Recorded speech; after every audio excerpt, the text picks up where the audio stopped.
I'm Christine Frizzau in Washington, where plans continue being drawn up for negotiations to try to help end Russia's war in Ukraine. The war has threatened the stability of Europe and the international order as a whole. With new reports, President Trump is pushing for a deal before July 4th and his 250th anniversary of America celebration. But is that even realistic?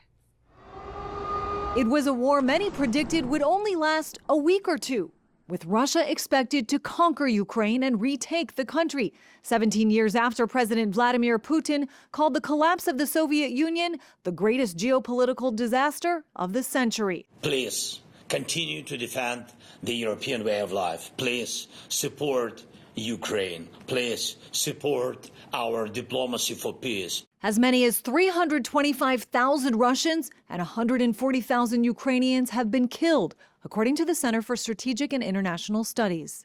The United States and Europe at first pledged unwavering support with money, weapons, and a sanctions strategy targeting Russian oil. But with China and India picking up the slack, Russia is reportedly exporting more oil today than it was when the war began.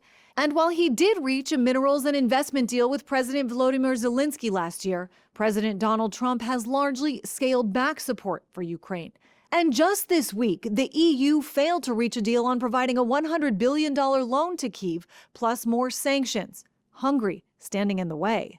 It is imperative that Ukraine continues to get the military, financial and humanitarian aid it needs to enable Ukraine to defend itself against Russian terror from the skies and to hold the front lines. Those front lines have shifted over time, with Russia insisting any future deal include land it's already seized and the entirety of Donetsk, part of which Ukrainian troops still control, though some experts argue the battle over territory is only one barrier to compromise. This is not a territorial war. This is really an ideological war in which Putin is trying to ensure he controls Ukraine, that Ukraine is part of Russia's spheres of interest. Here in Washington, there are reports President Trump is pushing for a Russia-Ukraine peace deal to be reached by July 4th, in time for America's 250th anniversary celebration, as multiple rounds of negotiation have already occurred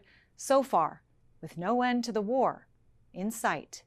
I'm Christine Frizzau reporting.